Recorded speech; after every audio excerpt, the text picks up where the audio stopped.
The story begins with someone resting his hand on the ground gripping a staff. It was Yan Yongqing, battered, bruised, and trembling from his injuries.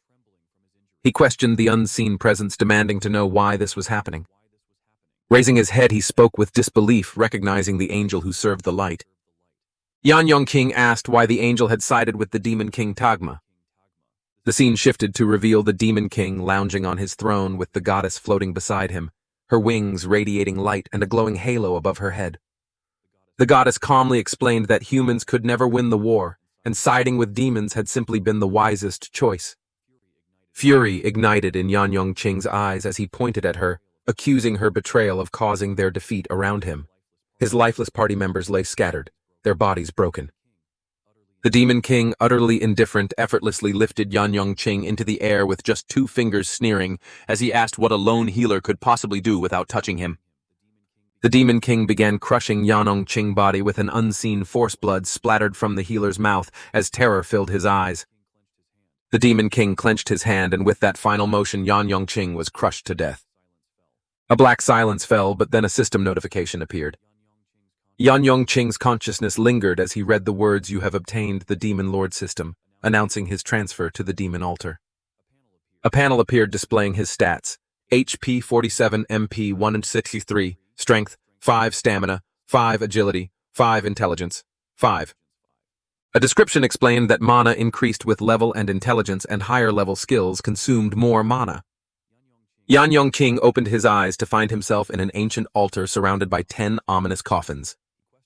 He questioned why they were there, and the system informed him that he had become the new Demon Lord. If he worked hard, he could unlock the legendary demons sleeping in those coffins. He had also acquired skills demon summoning, which allowed him to convert souls into demons. An enslaved demon which temporarily bound lower-level demons to his will. Despair turned to grim resolve. After 5 years of fighting demons for the light, he now bore the title of Demon Lord. Was this fate's twisted sense of justice? One coffin glowed with blue energy, and Yan Yongqing vowed to take revenge on the goddess and her betrayal. The system instructed him to stand at the altar center to return to the human world, and as he stepped onto it, blue light shimmered and gathered in the coffin. The energy surged into Yi Yongqing, turning golden as it transported him back to the human realm. Determined, he resolved to settle the score with the Angel of Light.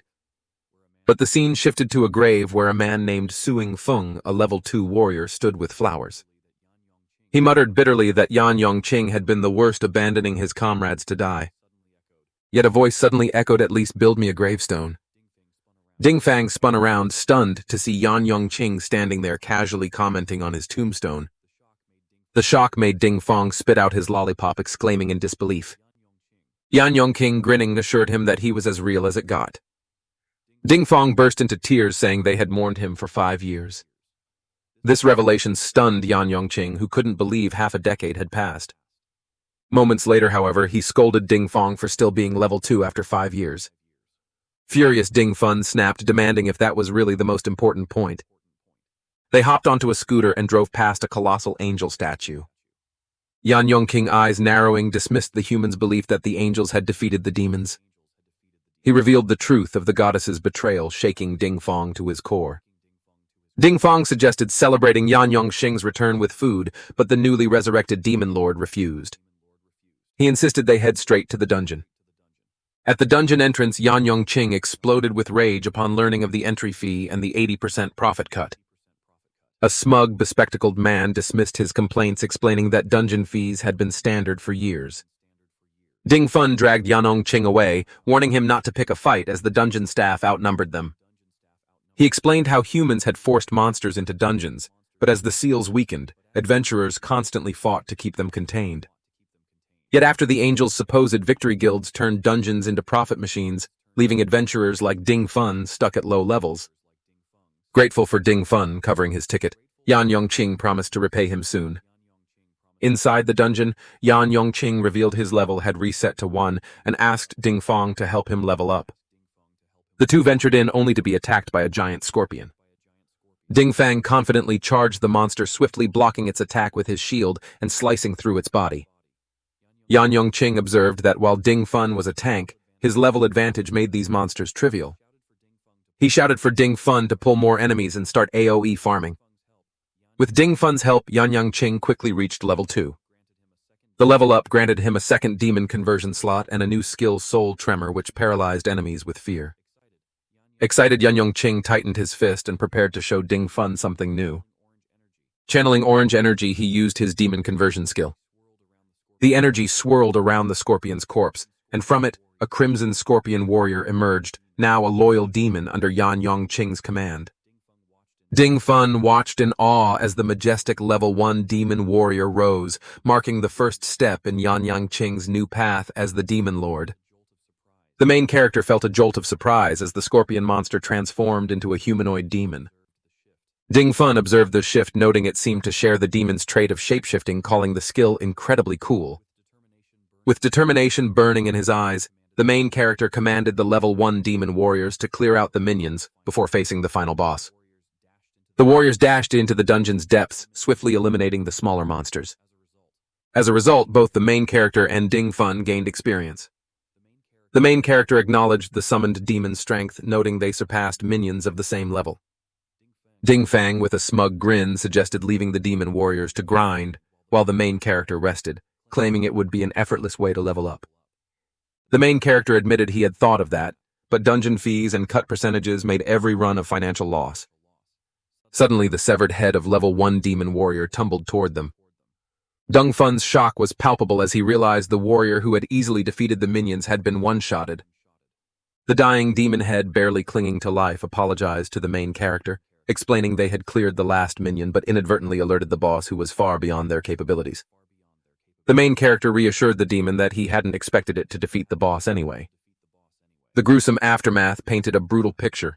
Torn body parts of the level 1 warriors scattered around, and in front of the carnage stood the final boss, Emil King RR. Ding Fun proposed sticking to their strategy, offering to shield the main character, but the main character refused, choosing to act as bait instead. Despite Ding Fun's hesitation, the main character insisted he would be fine, showing middle finger to the final boss. The insult enraged the creature. Our main character ran to the left side, acting as a perfect bait for the monster, who lunged after the main character as he sprinted, luring it into position. Just as the boss was about to strike with his jaw, the main character activated his skill, Soul Tremor, paralyzing the monster. He shouted for Ding Fun to attack, and Ding Fun struck the monster's exposed rear, blood spilling. But the skill suddenly failed, and the boss, writhing in pain, dug a massive hole and escaped underground. Breathing hard, the main character joked about Ding Fun's attack, likening it to slicing a mountain with a butter knife. Ding Fung retorted, explaining the boss was armored everywhere except its B and rear. The main character formulated a plan. The boss would likely target him again, fearing Soul Tremor. He instructed Ding Fun to stand directly across from him, sword at the ready to strike when the boss emerged. Ding Fun, trusting his companion, prepared himself. The ground rumbled as the boss burst forth, claws extended. Ding Fun stabbed the monster at the perfect moment, forcing it fully above ground. Enraged, the boss retaliated, shattering Ding Fun's shield, the claw nearly tearing him apart, but Ding Fun dodged in time. And the main character immobilized the boss again, signaling Ding Fun to finish the job. With one final brutal slash, Ding Fun tore through the boss's belly, killing it. A system notification announced their victory and the rewards: R's explosive Carpus shield, which stored block damage to release in a counterattack, and a short dagger that occasionally triggered an extra slash. Ding Fong, amazed by the rare drops, questioned whether the main character had chosen this dungeon intentionally. The main character explained that dungeon types shared patterns, and he had suspected a weaker version of a high-level boss might appear. After claiming their loot, the duo exited the dungeon. Ding Fun, curious, reminded the main character that he used to be a priest, questioning if he was comfortable wielding a dagger. The main character admitted he had learned tricks from assassins in his old team and had always wanted to be a melee fighter, but chose healing for the team's sake. He mentioned that selling the dungeon materials might finally allow him to repay Ding Fun. However, Ding Fun started to warn him about recent price manipulations when the scene abruptly shifted. The main character slammed his hand on a desk, furious at the dungeon administrator, Jay. He accused this fatso of monopolizing material prices, forcing adventurers to sell cheap, losing money after fees and cuts. Jay, a rotund figure, mockingly told them to be grateful they weren't simply robbed, even threatening to charge for experience points. The administrator, flipping them off, taunted the pair surrounded by black-suited enforcers. Ding Fun urged the main character to back down, warning they couldn't afford to offend the guild. The main character's expression grew serious, fury burning in his eyes as he muttered that the dungeon administrator was a demon. A shadowy silhouette of a demon appeared visible only to him. The dungeon administrator, unfazed, raised his middle finger and sneered, asking what the main character was staring at. Glancing to the side, the main character noticed the black-suited men glaring at him with death stares. Without another word, he turned to leave and told Dongfun they should go. One of the suited men scoffed, calling them lowly peasants and telling them to get lost. Just as they were about to exit the dungeon, Administrator's voice echoed, mocking them for hurting his feelings with their earlier doubts. He demanded Dang Fun leave his shield as compensation for the so-called emotional damage. Dang Fun protested, saying it was all he had, but the main character, without turning back, told him to hand it over. His menacing gaze lingered as he promised he would take it back soon enough. Night fell and a dimly lit building stood with cars lined up outside. Inside, the black-suited men lounged around, some 8, while others rested on sofas. One turned on the TV where a news report warned of a recent surge in missing adventurers inside the dungeon. Investigations were ongoing, and adventurers were advised to stay cautious. At a dining table, one man questioned why Mr. Zhu, the dungeon administrator, visited the secluded building every week. The boss dismissed the question, telling him to ask himself. The scene shifted to a door emanating an ominous aura, and behind it, a gruesome sight unfolded. J.W. Tai gnawed on a severed hand, his eyes gleaming with malice. Back in the room, the men heard a noise outside. One decided to check, assuming it was just a stray animal, but shock overwhelmed him when he discovered a stone had been thrown at their car. As he cursed in disbelief, the main character surged from the shadows, wind swirling around him, hair rippling like a storm. The suited man stumbled back inside, disoriented, as the others demanded to know what happened, but he collapsed, debuffed by the soul tremor skill. The main character burst into the room, moving like lightning, and kicked one of the black-suited gang members with brutal force. Drawing his dagger, he disrupted the entire room. One of the men tried to charge his magic, but the main character dashed forward, slashing him apart in an instant. Bodies dropped one by one until only a single man remained trembling. He screamed for someone to kill the intruder quickly, but the main character unleashed soul tremor again, ensuring no one was left standing. Approaching the door that radiated the sinister aura, the main character felt its overwhelming presence. He opened it, his breath hitching at the grotesque sight of a corpse on the table surrounded by mountains of skulls. J.W. Tai, the dungeon administrator, feasted on human flesh, unfazed by the intrusion. The main character, voice laced with cold determination, declared he had finally found Ju's hiding place. Ju, licking his fingers clean, laughed darkly and announced the main character would be next on the menu. He mocked the audacity of a mere level 2 adventurer daring to challenge him, proclaiming that the adventurer had sealed his fate. Grinning, the main character reminded Ju of his earlier promise: if someone took what was his, he would make sure to take it back. He unsheathed his dagger, one hand in his pocket, the blade gleaming with intent. Ju gathering magic. In his hands spat threats, promising to roast the boy alive and make him regret his arrogance. The fatso launched a barrage of magic at the main character, but the main character lunged forward, gracefully dodging the attacks. He spun through the air, narrowly evading every spell. The fatso's eyes widened in shock, unable to comprehend how someone could avoid his magic so effortlessly. Without hesitation, the main character began slashing at the fatso, relentless and precise. The fatso recalled registering as a level 1 healer in the dungeon, leaving him baffled by the main character's agility. Despite the flurry of attacks, the fatso barely managed to evade, with one dagger swipe grazing dangerously close. The fatso gasped, realizing how close he had come to death, but in an instant his body bore numerous slash wounds.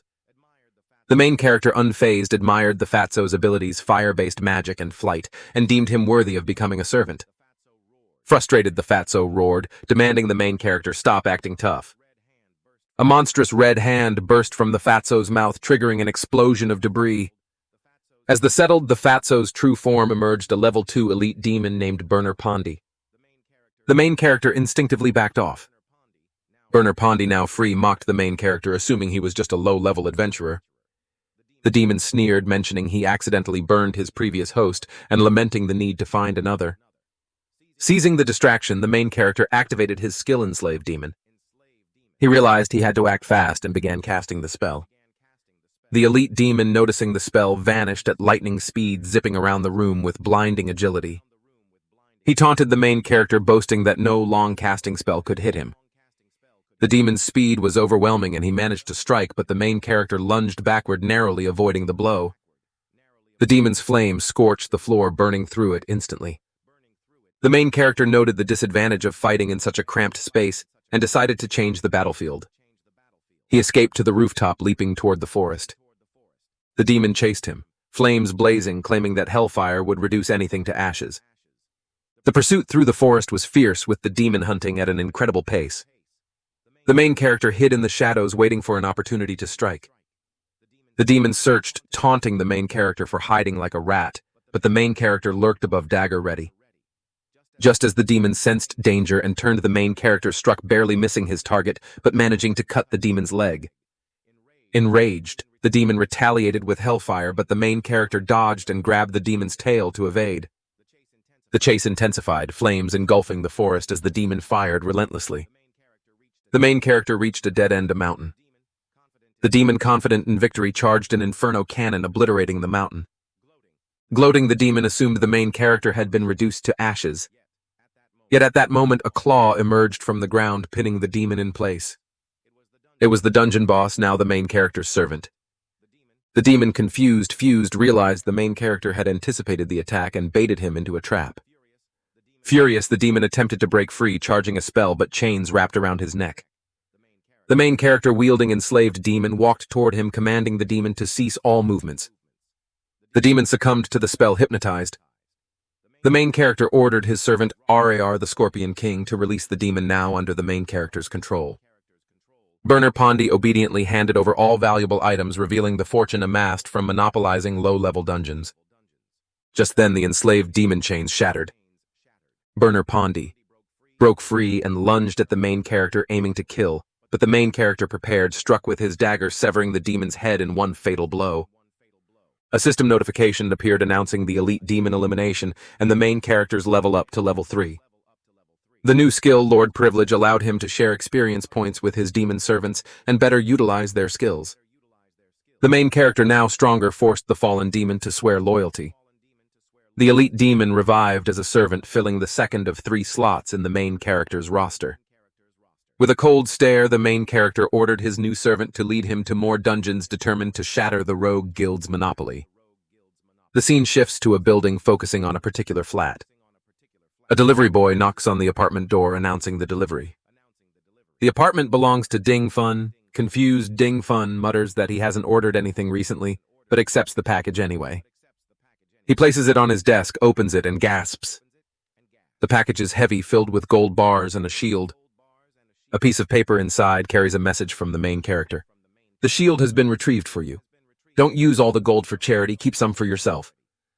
If you ever feel like dungeon crawling, call me. Ding Fun's eyes widen in shock and excitement. He clutches the shield, disbelief washing over him.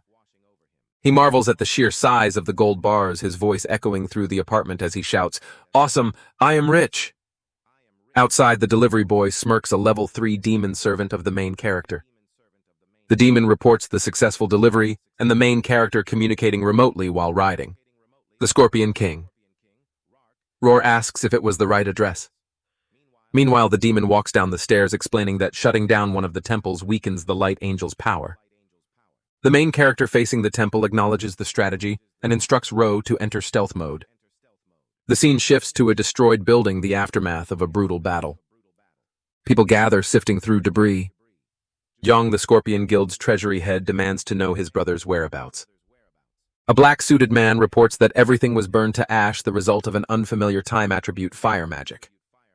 Jong, seething with rage, orders the interrogation of every adventurer registered that night. His voice hardens as he emphasizes finding the missing 10 million gold, fearing the angel wrath. Back at the temple, the main character faces a swarm of corrupted knights.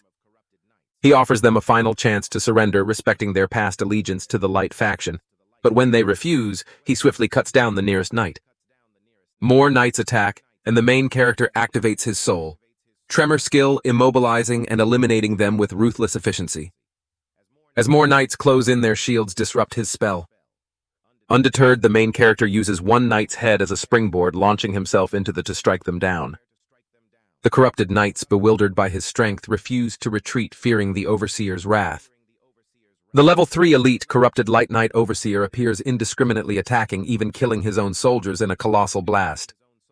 Smoke billows from the devastation, but the main character emerges unharmed, shielded by rock. The Scorpion King growls, and the main character translates, amused, "RAR says trash, you disgust me." The Overseer, seething with contempt, lunges at the main character, vowing to make him regret stepping into the temple. Elsewhere, a purple-haired man interrogates a terrified adventurer, showing him a picture of Ding Fun. The adventurer, trembling, reveals Ding Fun's address, begging to leave. The purple-haired man, feigning mercy, lets the adventurer run, then coldly slays him with a skill called Magic Blade Hidden Heart. The scene shifts back to Ding Fun's apartment. A knock on the door interrupts his celebration. Expecting another delivery, he opens the door only to find the purple-haired man standing there, his gaze cold and sharp. "Are you Su Dingfong?" he asks, his voice dripping with menace. The scene shifted to the main character, who spotted a knight sitting on his throne. The knight's gaze locked onto him, a sneer curling on his lips as he asked how a bug had managed to infiltrate the chamber. He questioned the Overseer's whereabouts, wondering aloud if he had fallen asleep. The main character cracked his knuckles and smirked, mentioning the Overseer as he retrieved something from his inventory. With a cold, deliberate motion, he hurled the Overseer's severed head toward the throne. The head rolled to a stop, lifeless eyes staring into nothingness. The main character remarked that the Overseer was indeed asleep permanently. The knight's expression darkened as he processed the sight. He muttered in disbelief, acknowledging that the main character had taken down a level 3 elite without a scratch. He admitted the intruder was tougher than the average bug, then drew a gleaming sword from his inventory, warning that the main character had no idea who he was up against. The knight introduced himself as Arbiter Argus, the corrupted Radiant Knight's commander. His body crackling with golden light, his level remained a mystery. Without hesitation, the main character activated his Soul Dremor skill, but the knight effortlessly resisted it, leaving the main character stunned.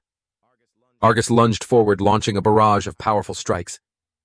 The main character barely dodged, flipping into the air. He countered with a magic spell, but the knight summoned a light shield def, reflecting the attack. The impact created an explosion, filling the arena with smoke. In the midst, Argus pondered how a low-level fire skill had managed to crack his shield, the strongest defense of its kind. But before he could react, the main character emerged from the shadows, driving a dagger into the knight's neck. Blood sprayed and Argus staggered. He turned to face the main character, accusing him of an unethical sneak attack. The main character grinned and declared that everything was fair in love and war. He mocked Argus for serving the light goddess who had betrayed humanity, questioning the knight's sense of morality. Argus fell to his knees, hands trembling as blood pooled around him. Despite the grievous wound, golden light shimmered around Argus's neck, healing him at an unnatural speed. The main character's eyes widened, realizing this recovery surpassed even the best priest's abilities. Argus, now fully healed, retaliated with a brutal shoulder charge, sending the main character flying. Argus's blade radiated golden energy as he activated his Radiant Flash skill, a massive area attack that engulfed the entire arena. Convinced of victory, Argus returned to his throne, grumbling about the incompetence of the Jew Scorpion Guild for allowing such trash to slip through. Just as he settled back, a familiar voice rang out. The main character, alive and standing, declared he finally remembered who Argus was. Years ago, when the main character was a rookie, a teammate had been brutalized by the Zoo Scorpion Guild for reclaiming a stolen magic stone. When his teammate sought justice from the Adventurers' Tribunal, he was instead stripped of his qualifications, while the elite guild member responsible went unpunished. The knight who had ruled in favor of the guild back then had been none other than Argus himself. Argus, rattled by the revelation, claimed the goddess's favor shielded him and his followers from the consequences of mortal actions. He unsheathed his sword once more, asserting that the main character's survival had been a fluke. This time he swore the strike would be inescapable. Argus invoked light judgment, summoning a colossal golden blade that hovered above the arena. The massive sword locked onto the main character, ready to deliver a fatal blow. Sensing the overwhelming danger, the main character realized dodging was nearly impossible. He braced himself, knowing he had only one option left. He would have to use that move. The main character unleashed his final move, energy swirling violently around his hands. A crimson glow pulsed from his fingertips as he gathered power, the air thick with tension. With a sharp motion, he activated his skill-burning timesheet. Instantly, a translucent shield materialized, enveloping him in a protective aura. The corrupted Radiant Knight narrowed his eyes. So that's how you survived my light flash earlier, but this time your luck won't hold. With a mighty swing, he hurled his colossal sword toward the main character. The blade met the energy shield with a thunderous impact, the collision sending shockwaves through the battlefield. The shield trembled under the force cracks spiderwebbing across its surface. The corrupted Radiant Knight sneered, a mere level 3 wielding a shield of this caliber. I'll admit you're stronger than the average rookie, but against me, you're nothing. The main character gritted his teeth, struggling to maintain his defense. The massive sword pressed forward, piercing through the shield inch by inch. Then, with a sharp crack, the tip of the blade shattered. In an instant, a dome-like explosion erupted, sending debris flying in all directions. The corrupted Radiant Knight recoiled, shielding himself with his arm. "Did I release too much mana?" he muttered. "My power feels stronger than usual today."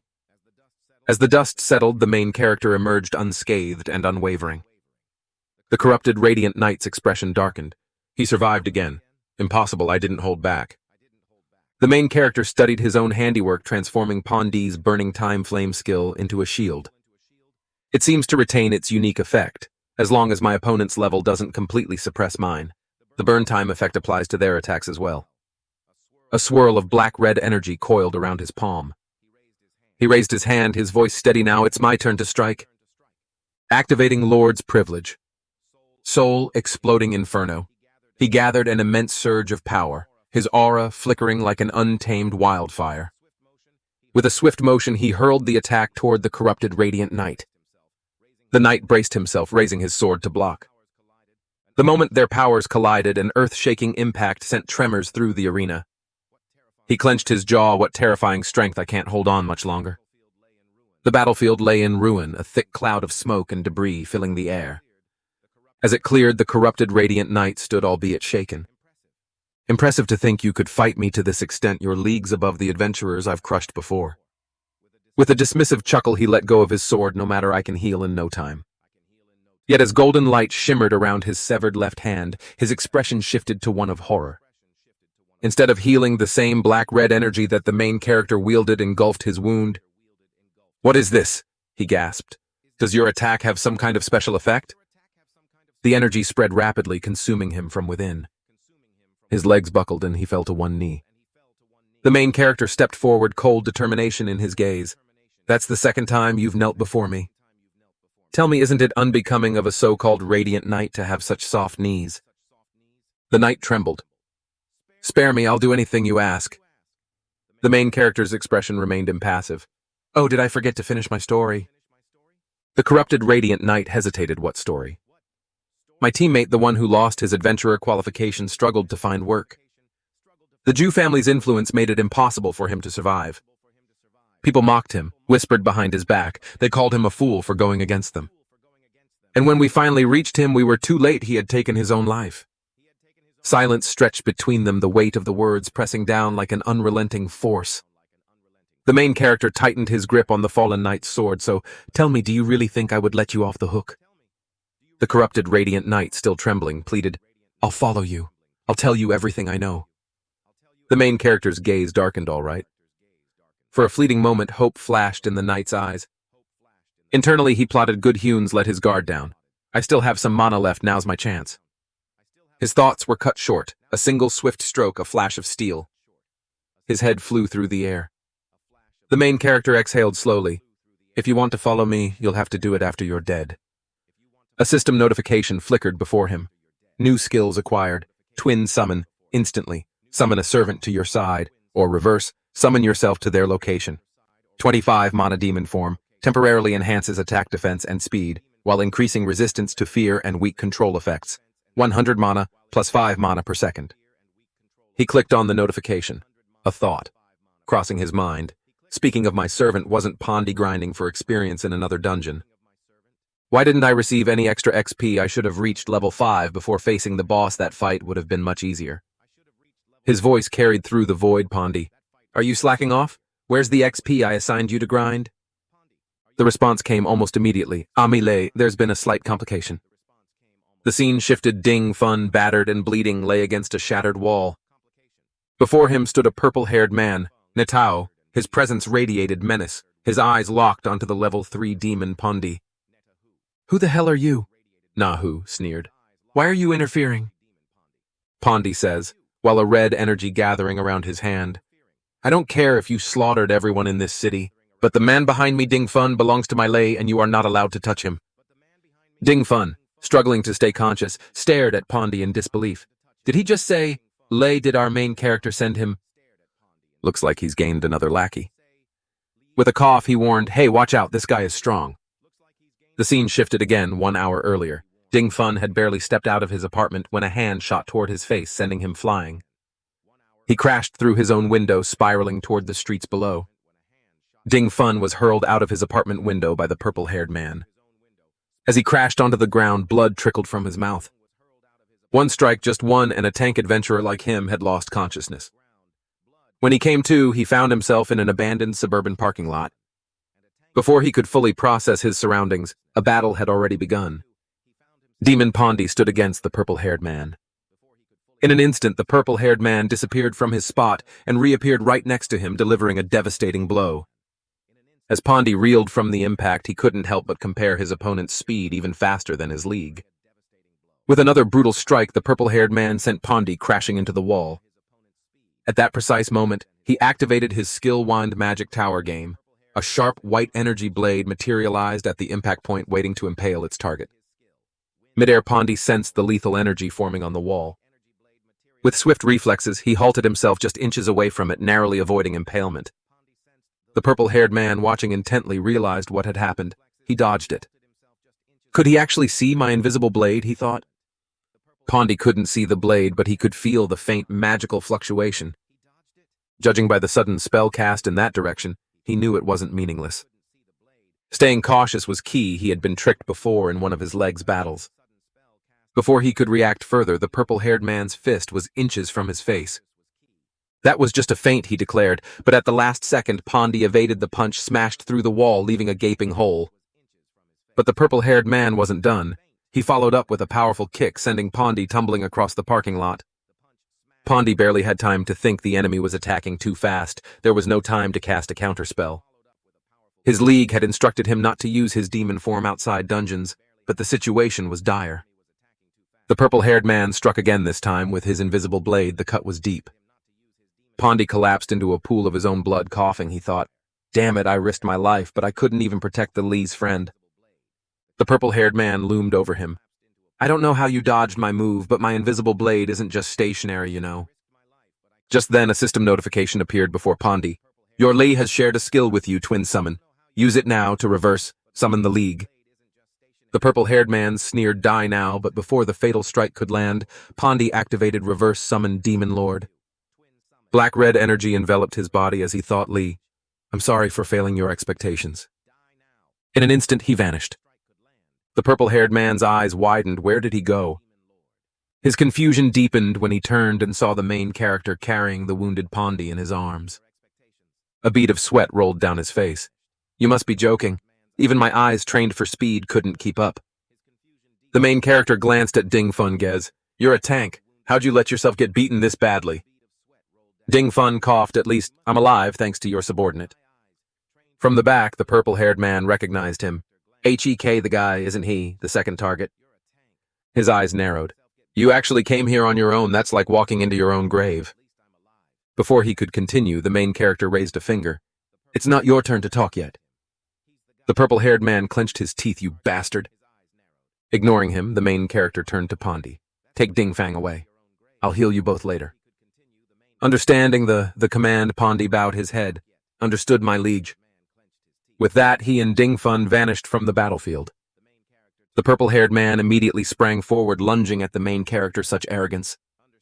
Without moving much, the main character calmly raised his right hand. "Didn't I already say so?" And with one swift motion, he delivered a devastating slap. The impact was so fierce that the purple-haired man spun through the air like a cartoon character, landing hard on his back, crushing part of the parking lot. Coughing blood, he stared in shock. Who is this guy? Even if he lied about his level at the entrance registration, I know all the big names in this area, but I've never seen him before. Looks like I have no choice but to get serious. Before he could act, the main character appeared before him, moving faster than his eyes could track, so fast, he thought barely able to react. But then a sinister grin formed on his face. "You've stepped right into my trap." At that moment, the invisible Blad's energy shift ensnaring the main character where he stood. The purple-haired man unleashed his abilities, locking the main character in place. A smug grin spread across his face as he taunted, remarking that the main character was pinned like a specimen. His laughter rang out, but it quickly faded when he saw the unwavering gaze of his opponent. Sweat trickled down his forehead as he sneered, declaring that a no-name newbie could never outplay a seasoned veteran like himself. But before he could relish his supposed victory, the restraint he had placed shattered in an instant. Shock widened his eyes. The golden shield enveloping the main character neutralized every attack. A tremor of realization struck him as he questioned whether his opponent could be a holy knight. The main character met his gaze with a cold stare, expressing disappointment. He doubted whether this was the true strength of a level A assassin, and remarked that even his grandmother could put up a better fight. The insult sent a jolt of fury through the purple-haired man, his hands clenched, magic soaring around him. But the main character turned his back and walked away, stating that his opponent was too weak, not even worth killing. He instructed the assassin to deliver a message to his masters, warning them not to interfere with his people again, or he would wipe out the entire guild. Trembling with rage, the assassin roared, refusing to be looked down upon. Magic ignited around him as he activated his skill Bright Blade full form initial slash. The parking lot trembled, debris crashing down from the force of his attack. The main character barely glanced over his shoulder, questioning whether the assassin was courting death. The golden shield absorbed the falling wreckage without a scratch. Despite the fierce strike, his opponent stood unharmed. The main character smirked, acknowledging the slight improvement in damage output, but deeming it insufficient to break his defenses. In an instant, the assassin vanished, teleporting behind him with a red dagger gleaming ominously. He claimed that if even that attack failed, perhaps this move would succeed. He lunged, aiming for the kill. The main character remained unfazed, deeming the effort futile as the golden shield activated once more. The assassin gritted his teeth, revealing that the demon-slaying sword had nearly cost him everything. It was meant to be unstoppable against shield users like his opponent. The main character responded flatly, questioning whether that was truly the case. The dagger struck, piercing through the golden shield, but just as it made contact, a second red shield manifested, shattering the weapon instantly. The assassin's breath itched as he found it impossible to comprehend. Before he could react, a brutal kick crashed into his face, sending him soaring through the air out of the parking lot and into the sky. As he tumbled, disbelief consumed him. He struggled to understand how there could be another layer of shielding and why the second one had destroyed the demon-slaying sword. Above him, the main character closed in. The assassin pleaded for his life, warning that killing him would bring the wrath of the Jew Scorpion Guild. The main character remained unreadable, pointing out that the guild had already sent the assassin after him. Horror flashed across the assassin's face before a burst of magic sent him hurtling toward a mountain. The impact shattered a chunk of rock, leaving his burnt and broken body sprawled in the rubble. From a distance, Ding Fong and a level 3 demon observed the battle. The demon noted that after just one exchange, the main character had already mastered his skill and even combined it with his own traits, enhancing it beyond its original form. Ding Fang scoffed, expressing skepticism. He believed it was merely level suppression, explaining that a higher-level fighter always had the advantage. Same attacks, same defenses, but the lower-level one took more damage. The demon smirked, expressing excitement at following someone with such potential. He believed that the rival of the demons was now within reach. The scene shifted. The main character stood beside the burnt body of the purple-haired man. A notification appeared. He had defeated the adventurer Naho and gained 250 experience points. A second notification followed, indicating that he had acquired Assassin's Ashes, an item that could be used for demon conversion. His expression darkened as he reflected on the revelation. He realized that killing people granted experience points, and that adventurers provided slightly more XP than regular monsters akin to elite enemies. A grim thought crossed his mind. He had previously focused solely on grinding for health, never engaging in combat or killing. The Guild Alliance forbade such actions on the surface, but now saw that gaining XP from adventurers was far easier than grinding dungeons. The scene cut to a level 3 dungeon. A chained masked man collapsed as a sword sliced through him. A notification appeared indicating that 50 XP had been gained. Standing over the corpse was a level 6 elite adventurer of the Jew Scorpion Guild hunter, J.W. Yin. He clicked his tongue, remarking that he had accidentally sliced his opponent in half. The fight had ended too quickly, making it no fun. A voice upped him, commenting that he seemed to be working hard to level up. Jay Yin turned to see his brother Zhong. He greeted him casually, questioning what had brought him to the dungeon, as he was not known for being interested in leveling up. Zhong smirked, clarifying that he was not interested in leveling up but was merely curious. He questioned why Zhu Yin always covered their faces after killing them, pointing out the lifeless chained bodies littering the dungeon. He speculated whether Zhu Yin feared nightmares and seeing their faces in his dreams. Jay Yin scoffed, dismissing the idea of nightmares. He explained that he covered their faces so he could focus entirely on their eyes. His expression twisted into something grotesque as he admitted that he enjoyed watching the light fade from them bit by bit, calling it the ultimate thrill. Growing bored, he shifted the conversation, questioning what Zhong wanted, assuming he was not there to offer a brotherly warning. Zhong chuckled, insisting that he was simply bringing some XP. Zhu Yin's interest piqued. Zhong pulled out his phone and held up a picture, remarking that Zhu Yin enjoyed killing adventurers to level up. He pointed out that this one was level 5 and suggested that his XP should be worth more than those of the level 3Es. Zhu Yin's smirk widened. The scene shifted to an apartment building. The main character and Ding Fun sat on the sofa. Ding Fun, positioned on a sofa chair, lifted a 50-kilo weight, focusing on his exercise. The main character observed him and remarked that he had just finished healing Ding Fong's injuries. He questioned whether it was wise to push himself so hard so soon. Ling Feng, unfazed, responded that this actually helped his recovery, allowing him to regain strength more effectively. He then inquired why the main character hadn't rushed to the dungeons to level up as he usually did. With indifference, the main character replied that he never said he wasn't leveling up. His minions were currently farming in the dungeon and the experience was rising steadily. The scene shifted to a level 6 dungeon known as Devil's Lair. Their pond, a level 3 demon and servant of the main character, had now reached level 5. He sternly reminded the other servants not to slack off. The other demon servants, all level 5, included RAR, a demon minion arbiter Argus, and the assassin Nahu. They all turned their gaze toward Pondi. Nahu scoffed, questioning why Pondi, who served the same lay as the rest of them, got to lounge around and bark orders. Arbiter Argus joined in accusing Pondi of merely relaxing in his original form while they did all the work. He pointed his sword at Pondi, threatening to slice him in half. Pondi, gripping the tip of the sword, retorted that aside from the dumb bug, he had been with their lay the longest. Since that bug wasn't particularly intelligent, he asked them who else they would rather listen to. The so-called dumb bug Pondi referred to was RR, the Scorpion King. Meanwhile, Rek was busy chasing an ant, unintentionally proving Pond's point. Pondi suggested a competition instead of arguing. Without waiting for a response, he shot forward toward a horde of imps. As he flew, he challenged them to see who could contribute more experience to their master. The other demons, startled by his speed, hesitated for a moment. Pondi reached the imp horde and unleashed his fire magic. The flames were so powerful they swept through the entire horde in an instant, earning him a massive amount of experience points.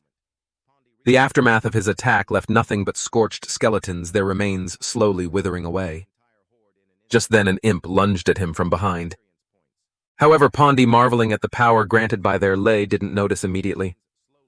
The level 5 imp raised its weapon, poised to strike, but before it could land a blow, it was swiftly cut into pieces. The attacker was none other than Nahu, who sneered at Pondi, accusing him of being too distracted by stealing kills to watch his own back. As Nahu spoke, another imp lunged at him, but he was still busy chiding Pondi. He remarked that Pond's mana-draining AoE attacks left little for the rest of them. Before the imp could strike, Nahu activated his skill, slicing his attacker in half. He smirked, stating that Pondi wasn't the only one with AoE skills. Before they could react, another horde of imps charged toward them. Nahu activated his skill Invisible Blade, grounded / cutting down the entire group in one swift motion. He turned to Pondi, smugly claiming that his AoE attack was just as effective. Just then a shadow loomed over them. Arbiter Argus landed with a heavy thud and thanked them for grouping up the enemies for him. Nahu, irritated, snapped that this wasn't how one stole kills. Meanwhile, Pondi cackled evilly in the background. Arbiter Argus's sword shone with a golden light as he unleashed holy, decimating a massive area in mere seconds. The scene shifted to the main character, who was strolling near a forest. Without lifting a finger, he was gaining experience points as his minions continued their battle in the dungeon. He noted how his experience was skyrocketing and deduced that his minions must be getting competitive. Just then, someone called out to him from afar. Alerted, he turned to see a level 5 dwarf warrior. The main character leaned toward Ding Fun and whispered, questioning why a dwarf was there. He noted that dwarves were notoriously greedy, willing to risk an entire party for a mere pebble-sized piece of ore. The dwarf, having overheard, slammed his hammer to the ground in protest. He insisted that people misunderstood dwarves. While greed was indeed one of their strengths, so was loyalty. He declared that a dwarf would never betray his teammates for riches and gave them a confident thumbs up. Ding Fun reassured the main character, explaining that the dwarves were old acquaintances from the guild and were trustworthy. The main character relented but pointed out that they were still short on party members. A 5-person dungeon wouldn't let them in without a full team. Ding Fun chuckled and gestured for him to look up. Behind a massive rock stood a towering figure, a level 5 giant archer named Eileen. She hesitantly stepped out, revealing her immense size. The group was momentarily stunned before she quickly hid behind the rock again. Ding Fun explained with amusement that despite her size, Eileen was actually quite shy. Still puzzled, the main character asked about the last party member.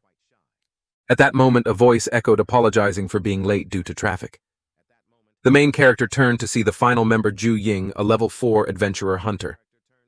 Ju Ying greeted them with a reassuring yet cunning smile. Internally, he noted that he had never been in the spotlight and had even disguised his true level. He assumed the others probably believed him to be weak.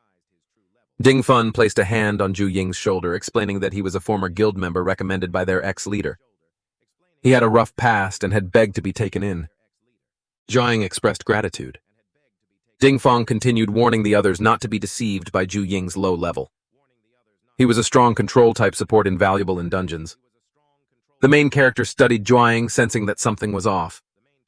He indeed appeared to be level 4, but there was an unusual UAL aura about him. The scene transitioned to the level 6 dungeon Enchanted Forest as the party made their entrance. The scene had shifted 2 hours earlier to an apartment where Ding Fun questioned the main character. He asked whether they were forming another 5-person team to explore a different dungeon. The main character responded with a questioning tone, wondering if it was difficult to gather an A-team now. Ding Fong assured him that it wasn't a problem taking on the task himself. He noted how hardcore the main character was, pointing out that despite having many underlings grinding for him, he still intended to gather an elite team to enter a dungeon. He questioned why the main character wouldn't just wait for them to finish and then bring them along. The main character, glancing at his phone, explained that waiting too long might allow another guild to claim the dungeon.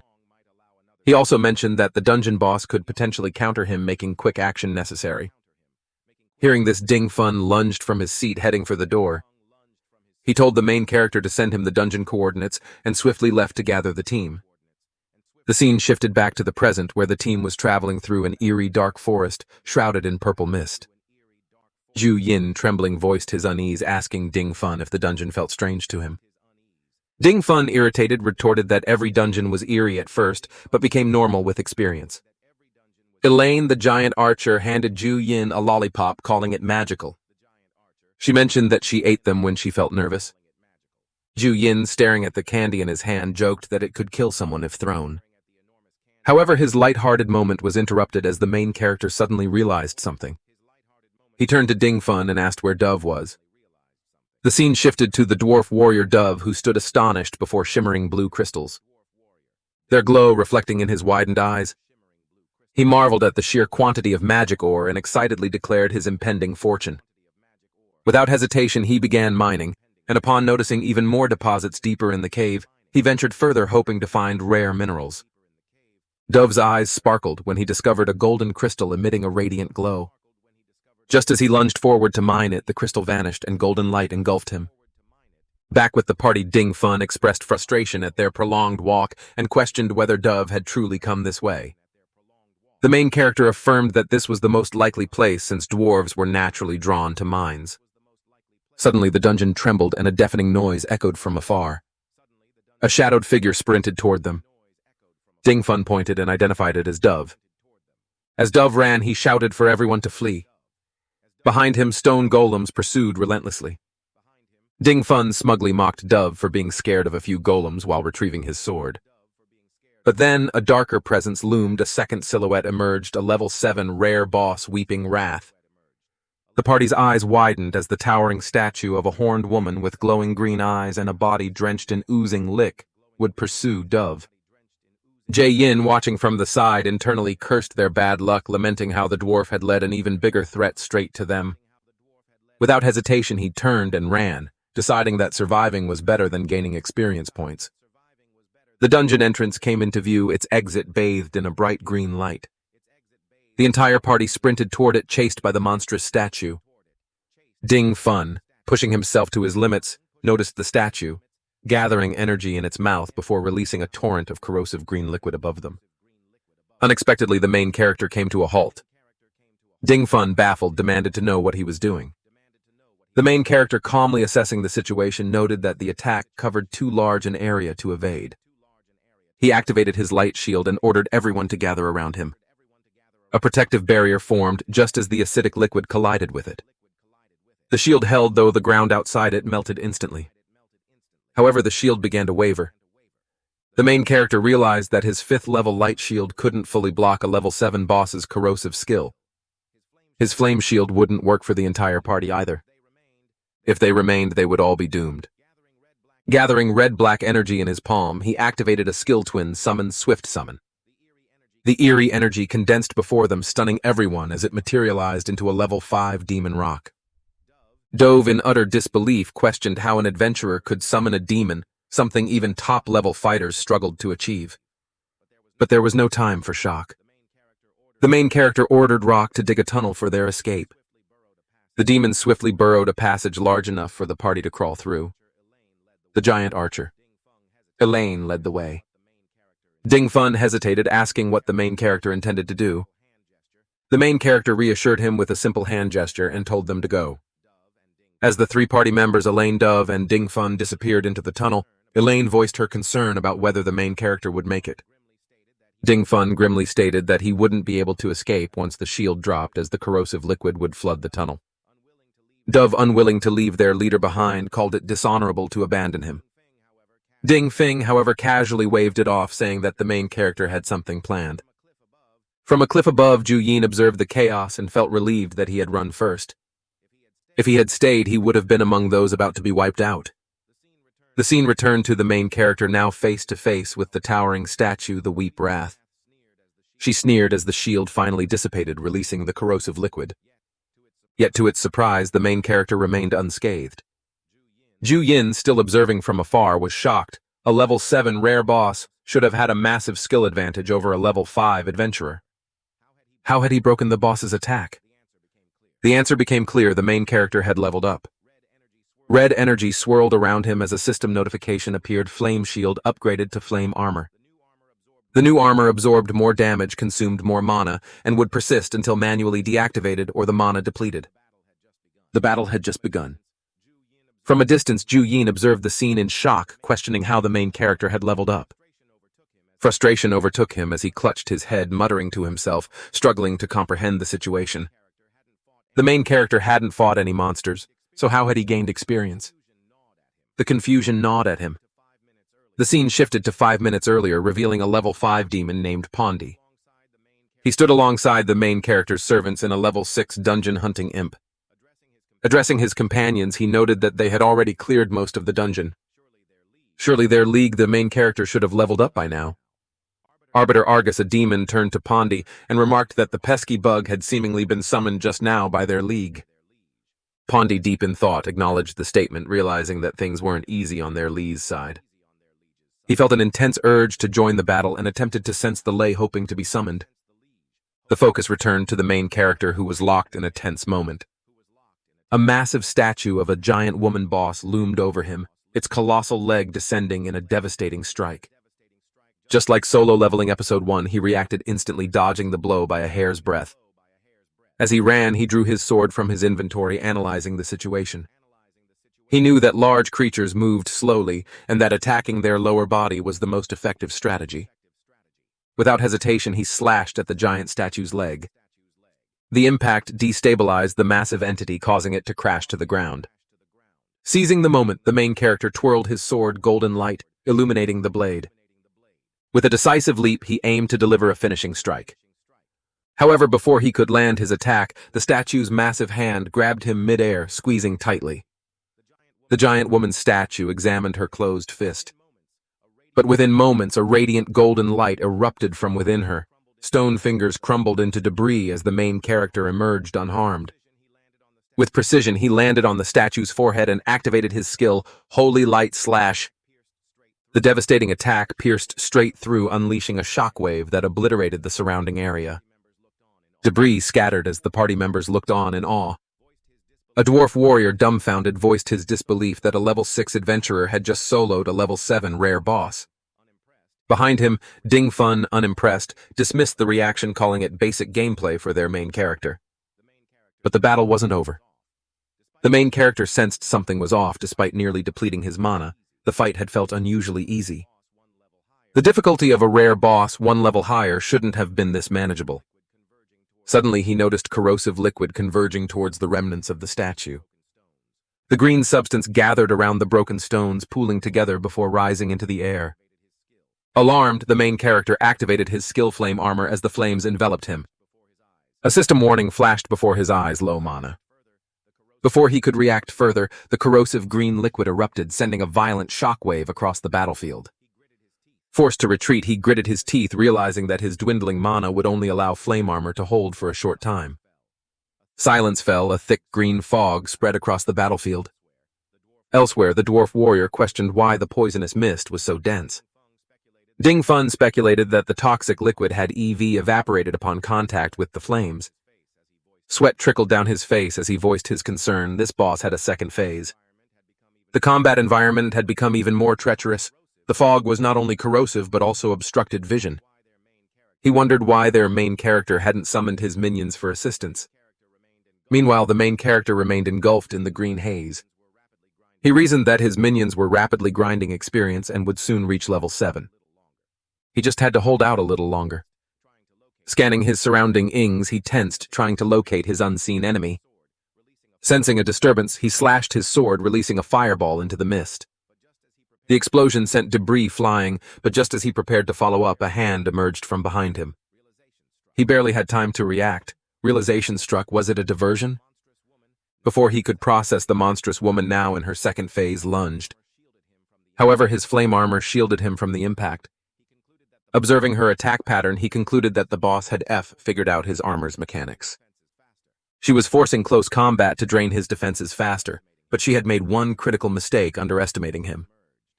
From the ground, massive claws emerged belonging to the Scorpion King, RAR. The beast clamped onto the boss's feet, restraining her. In the brief moment of distraction, the main character struck with a swift, calculated swing. He beheaded the monstrous woman as the thick fog began to dissipate. The dwarf warrior confirmed that the battlefield was clearing. Ding Fun rushed toward their leader, calling out to him. The main character, still catching his breath, asked about the others. Why was Ding Fun alone? Where were the rest of the party members? Ding Fun explained that the money-hungry dwarf had insisted on going back to collect magic ore fragments they had missed earlier. Not trusting him, Eileen had gone along to keep watch. The scene transitioned to deep within the dungeon, where the dwarf warrior Dove greedily scooped up crystal magic ore into his storage bag. He vowed that not a single magic ore would escape his grasp. Just as he reached for another, a boot landed atop it. Looking up, he found Eileen glaring at him, furious. Eileen demanded to know what exactly he was picking up. Dove twitched nervously, but his expression quickly shifted. His eyes widened in alarm as he turned toward the shadows. There, a silhouette of a black woman loomed, exuding a sinister aura around her. Skeletal corpses littered the ground. Dove, the dwarf warrior, muttered to himself, questioning what he had been picking up all this time. Flipping his bag over, skeletal remains tumbled out, and realization struck him like a hammer blow. Defeated, he knelt on the ground, murmuring that he must have fallen under a charm spell the moment he had stepped into the dungeon. He turned to Elaine, his voice sharp with confusion. "But why didn't you fall for it?" Elaine, the towering giant, hesitated before responding. "I'm not sure either." Dove considered the possibility. Could it be because the poisonous gas settles in the lower layers? Since you're a giant, you avoided the worst of it. "But as the shortest, I got the most poisoned." The scene shifted. Ding Fun was speaking with the main character, deciding to call the others to leave the dungeon. But something felt wrong. His calls went unanswered.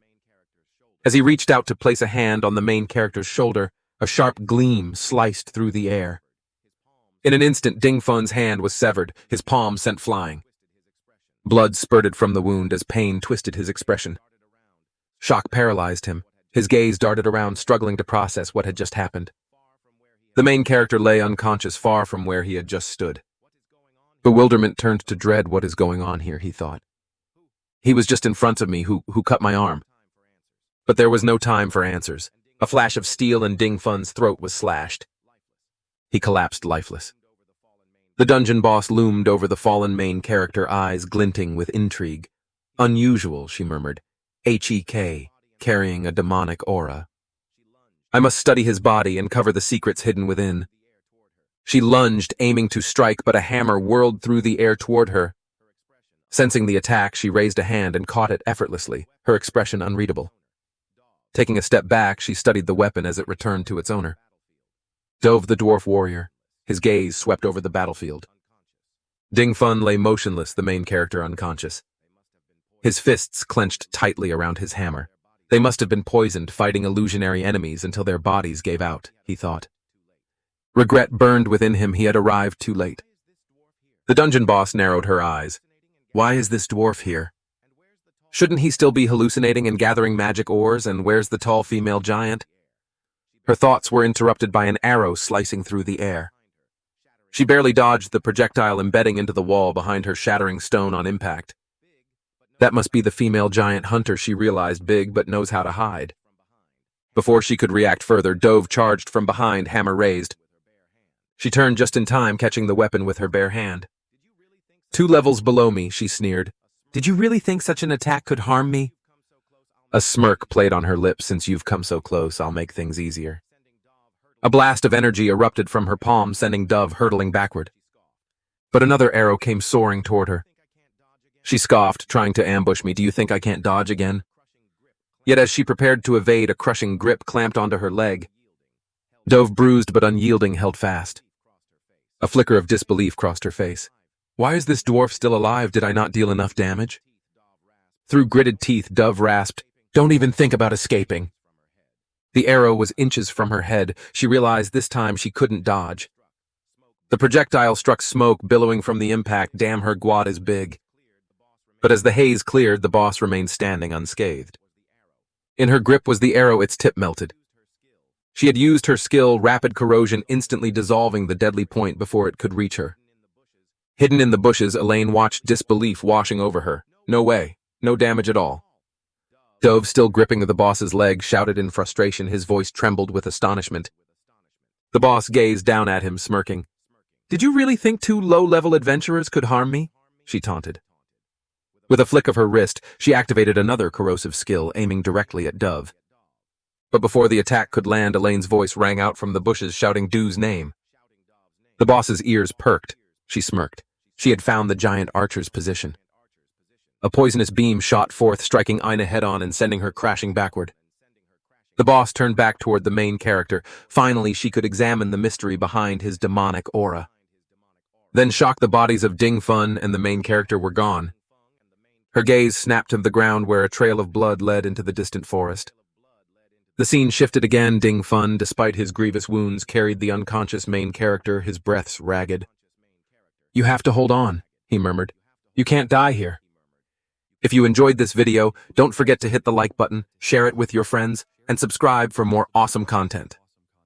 Please support this new content creator and please leave comments that will motivate me to do more.